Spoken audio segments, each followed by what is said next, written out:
and welcome to the first of what I'm hoping is a long series of videos about Laban movement analysis and its application to playing the cello.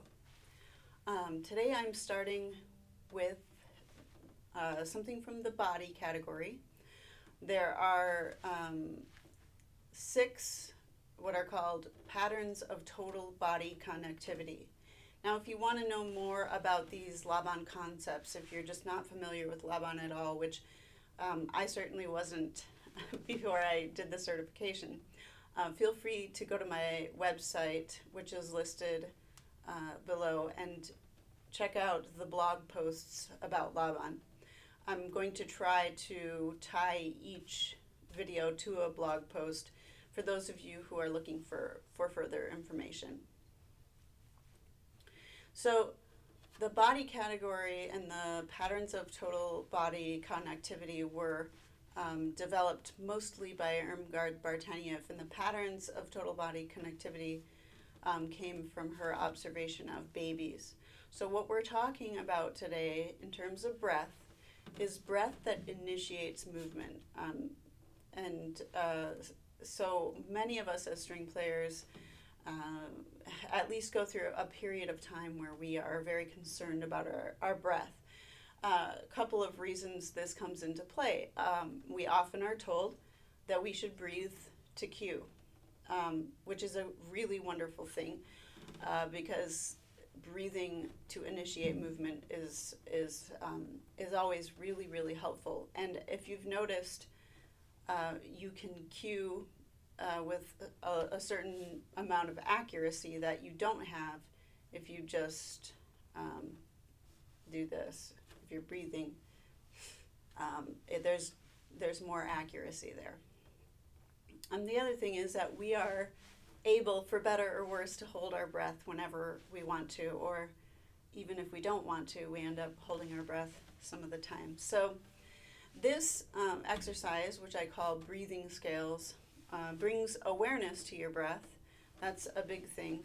And it helps you initiate your down bows and your up bows with breath. What I have found to be a beautiful byproduct of this is the idea of it is you inhale on a down bow and you exhale on an up bow, and you do as many octaves of a scale as you'd like to, and at whatever pace you'd like to.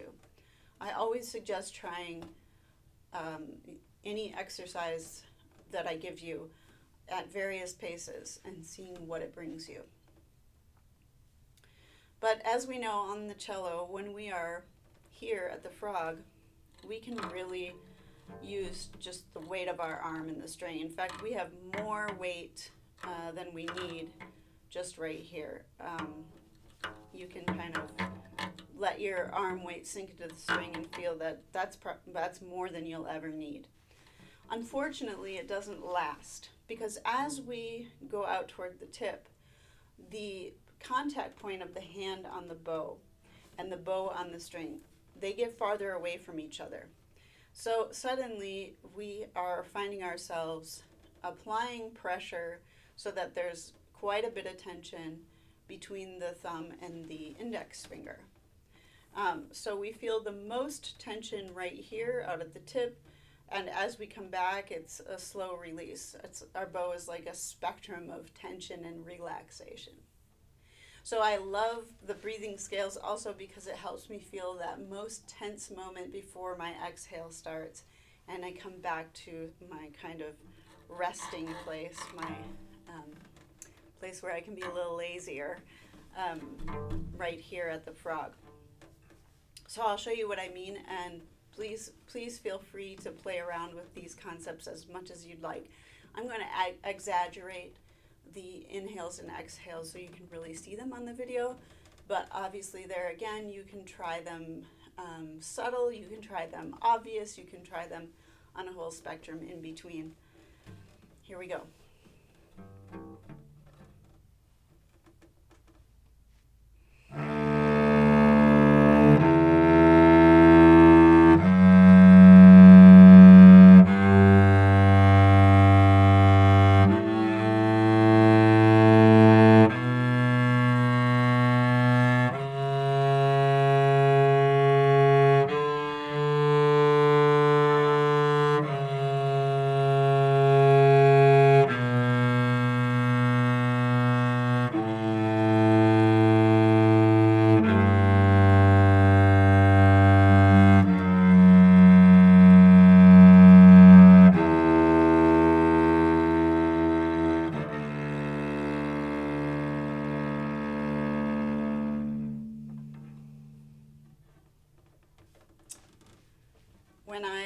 introduce this concept to my students, I tell them to imagine that their lungs are blowing up like balloons, and that they're kind of pushing the arm, the arm out and up. They push that rotation, and then the deflation brings it back. If you imagine that your lungs could actually blow up that much. I often reference the movie Charlie and the Chocolate Factory, so if any of you are familiar with that, you know that there's a scene in which the girl turns into, I believe, a giant blueberry. And so that's what I think of as her, expanding into that blueberry.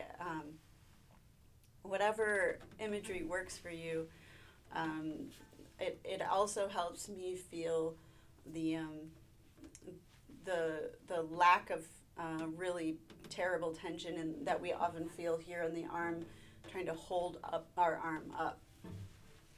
I hope this is helpful to you. Like I said, be sure to read the blog if you're curious, and send me questions if you like, either through my website or my email here at Idaho State University, which is just eleanorcox@isu.edu.